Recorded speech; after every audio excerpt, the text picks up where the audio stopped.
Oh, kumusta na? Kung isa ka sa mga nagpaplano o nangangarap na mag-adventure sa Taiwan, nako, tamang-tama tong pinapanood mo. Handa na ba kayong alamin ang lahat ng kailangan para sa isang biyaheng siguradong hindi nyo malilimutan? Tara, simulan na natin.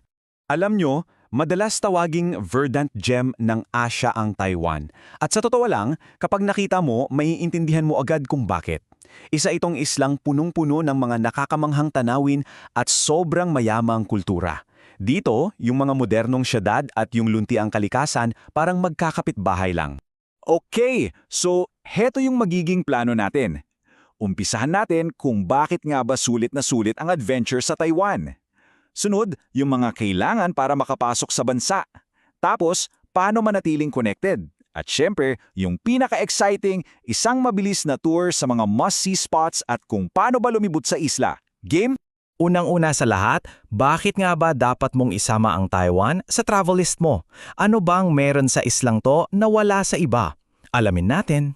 Grabe no, mismong galing sa official tourism guide nila yan. So hindi lang pala yung tanawin ng yaman ng Taiwan. Sinasabi nila na yung safety ng lugar at yung kabaitan ng mga tao ang isa sa mga pangunahing dahilan kung bakit sulit itong bisitahin. Ito yung lugar na pagdating mo pa lang, ramdam mo na agad, welcome ka. Ngayon, wag na nating patagalin, punta na tayo sa mga practical na bagay. Paano ba makapasok ng Taiwan? Ito yung mga kailangan mong malaman para smooth na smooth ang pagdating mo. At ito yung palaging unang tanong ng bawat biyahero, di ba? Kailangan ko ba ng visa? Well, tingnan natin. Good news mga kabiyahe! Para sa ating mga passport holders mula sa Pilipinas, Thailand at Brunei, mayroon tayong 14-day visa-free entry. Naka-trial period pa yan kaya i-take advantage na. Kung galing ka naman sa US, UK o Australia, aba 90 days yan. So para sa isang mabilisang bakasyon, malaking-malaki ang tsansa na hindi mo kailangan ng visa. Yes! Pero teka lang, kahit visa-free, may isang mahalagang step na hindi mo dapat kalimutan, yung online arrival card.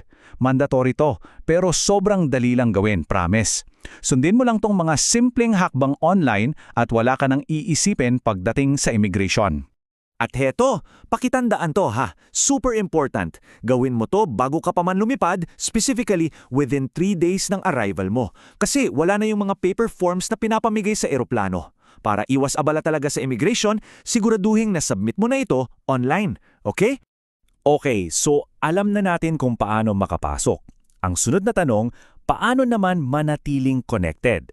Sa panahon ngayon, di ba parang di na tayo mabubuhay ng walang internet para sa Google Maps, pang-post sa IG, at syempre, pang-update sa pamilya. At ito yung malaking debate ng mga turista. Pocket Wi-Fi ba o 4G SIM card? Tingnan natin. Yung pocket Wi-Fi, okay siya kasi hindi madidrain yung phone battery mo. Pero dagdag bitbitin to at kailangan pang i-charge at isauli. Yung 4G SIM card naman, mas mura, tapos may local number ka pa. Pero kung gagawin mo siyang hotspot, medyo malakas sa baterya. So anong pipiliin mo? Well, kung nahihirapan kang magdesisyon, may isang travel expert mula sa blog na Small Town Girls Midnight Trains na may rekomendasyon. Para sa kanya, mas praktikal at mas sulit daw talaga ang 4G SIM card. So yun, may idea ka na. Okay, logistics check. Ngayon, tara na sa pinaka-exciting na bahagi. Simulan na natin ang ating whirlwind tour sa mga di dapat palampasing lugar sa Taiwan. Ready na ba kayo? Let's go! Okay, imagine this. Kalalapag mo lang sa Taipei. Ang pinakamagandang unang gawin? Mag-relax. Isang mabilis na biyahe lang mula sa city, makikita mo na ang Beitou Hot Springs. Ibabad mo lang ang sarili mo dyan sa mainit na tubig na mayaman sa minerals at tanggal agad yung jet lag. Ready ka na para sa mga susunod na adventure. Mula sa relaxation, dadali naman tayo sa mahiwagang bayan ng Jiufen. Kung napanood niyo yung Spirited Away, ito raw yung naging inspirasyon. Maglakad-lakad ka lang sa mga makikitid na kalye niyan sa gabi, sa ilalim ng mga kumikinang na pulang parol. Grabe, mararamdaman mo yung kakaibang magic ng lugar. At dito mo talaga makikita kung gaano ka-diverse ang Taiwan. Sa isang banda, meron kang Golden Waterfall na may kakaibang kulay gintong tubig.